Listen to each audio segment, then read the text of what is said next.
বিশ্বভারতী কোঅপারেটিভের নির্বাচন প্রায় 4 বছর যাবৎ ঝুলে আছেন। প্রথম দিকে 1 বছর ঝুলেছিল করোনা কালের জন্য। তার পরবর্তীকালে স্পেশাল অফিসার নিয়োগ করা হয়, কিন্তু কোনো অজ্ঞাত কারণে বিশ্বভারতীর কোঅপারেটিভের ভোট হচ্ছে না।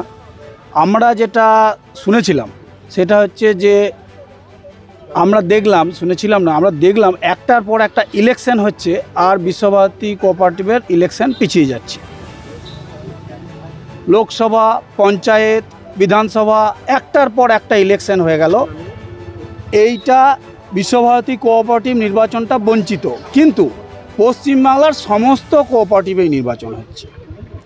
আমরা দেখেছি বিগত 3-4 মাস আগে বীরভূমেও 2টো কোঅপারেটিভে নির্বাচন হয়েছে।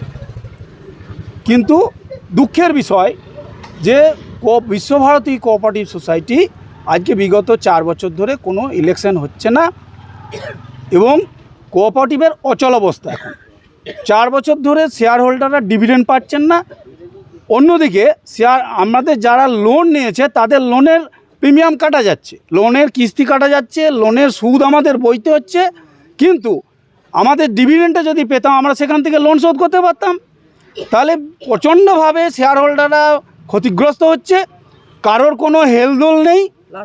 লাস্ট ইলেকশন ডিক্লেয়ার হলো, তাতেও যেদিন নমিনেশন ফাইল হবে তার আগের দিন রাত্রিবেলা পুলিশ প্রশাসন এবং তার সঙ্গে জেলা প্রশাসনের কোঅপারেটিভ বিভাগের যিনি ARCS ছিলেন সেখান থেকে আমরা জানতে পারলাম যে ওনারা পত্র দিয়ে জানিয়েছেন যে যেহেতু আরজি করার ইস্যু একটা চলছে তার জন্য এখানে কোনো ফোর্স এই মুহূর্তে ওনারা দিতে পারবেন না, ইলেকশনটা হেল্ড আপ করা হলো।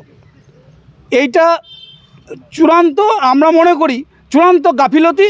কারণ সর্বত্র নির্বাচন হচ্ছে, সামান্য ছোট্ট একটা বিশ্বভারতী কোঅপারেটিভ যেখানে আমরা স্টাফেরা ভোট দেবো, যেখানে কোনো ঝঞ্ঝাটের কোনো বিষয় নেই, যেখানে ঝামেলার কোনো বিষয় নেই, যেখানে পলিটিক্যাল অ্যাফেয়ারেন্স নেই, সেইখানে ভোট হচ্ছে না। এটা অত্যন্ত দুঃখের বিষয়।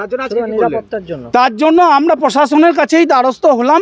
আমরা অনুরোধ করেছি আইসি শান্তিনিকেতনকে যে আপনার দিক থেকে যতটা সম্ভব, যত তাড়াতাড়ি সম্ভব ইলেকশন করানোর জন্য প্রশাসনিক যে ওনার যে অনুমতি, সেই অনুমতি যেন দেওয়া হয়, আমরা যাতে কোঅপারেটিভে ইলেকশনটা করতে পারি এবং কোঅপারেটিভটাকে বাঁচাতে পারি। সোজা কথা, কোঅপারেটিভটা বাঁচাতে পারি। আগামী দিনে আমরা কোঅপারেটিভটা বন্ধ হওয়ার মুখে এরকম যদি চলতে থাকে। মেনলি পুলিশি নিরাপত্তার জন্য পিছিয়ে গেছিলো। জেলা প্রশাসন সূত্রে বলা হয়েছিল যে এখন এই মুহূর্তে রাজ্যের যা পরিস্থিতি তাতে পুলিশ দেওয়া সম্ভব হচ্ছে না। এবার হবে ভোট। উনি আমাদেরকে যেটা বললেন, ওনার তরফ থেকে যেটুকু সহযোগিতা করার করবেন, কিন্তু জেলা প্রশাসনের অনুমতি সাপেক্ষে সমস্ত কিছু সিদ্ধান্ত পরে জানানো হবে।